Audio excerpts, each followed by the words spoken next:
நேற்று நடந்த அம்பேத்கர் புத்தக வெளியீட்டு விழாவில் திமுக அரசை கடுமையாக விமர்சித்து பேசினார் விஜய். இங்கு இருக்கும் அரசு என்ன செய்து கொண்டிருக்கிறது?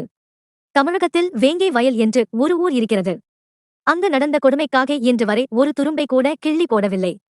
இதையெல்லாம் அம்பேத்கர் பார்த்தால் இன்று வெட்கப்பட்டு தலை குனிந்து போவார். இங்கு நடக்கும் பிரச்சனைகளுக்கு நாம் குரல் கொடுக்க வேண்டாம். ஆனால் நடக்கும் பிரச்சனைகள் ஒன்றா இரண்டா? பெண் குழந்தைகளுக்கு எதிராக, பெண்களுக்கு எதிராக, ஏன் மனித உயிர்களுக்கு எதிராக இதையெல்லாம் நாம் பார்க்கிறோம், படிக்கிறோம், மற்றவர்களிடம் இருந்து கேட்டு தெரிந்து கொள்கிறோம். இதற்கெல்லாம் ஒரு நிரந்தர தீர்வு என்ன தெரியுமா? சாதாரணம்தான். நமது தமிழ்நாட்டு மக்களுக்கு தேவையான அடிப்படை வசதிகளை பாதுகாப்புடன் முழுமையாக அளிக்கும், மக்களை உண்மையாகவே நேசிக்கும் ஒரு நல்ல அரசு அமைய வேண்டும். இங்கு தினமும் நடக்கும் பிரச்சனைகளுக்கு சம்பிரதாயத்திற்காக டிவீட் போடுவதும், சம்பிரதாயத்திற்காக அறிக்கையை விடுவதும், சம்பிரதாயத்திற்காக நானும் மக்களோடு மக்களாக இருக்கிறேன் என காட்டிக்கொள்வதும், சம்பிரதாயத்திற்காக மழை தண்ணீரில் இன்று போட்டோ எடுத்துக் கொள்வதும் எனக்கு அதில் கொஞ்சம் கூட உடன்பாடு இல்லை. ஆனால் என்ன செய்வது, நானும் அதையெல்லாம் செய்ய வேண்டியதாகிவிட்டது.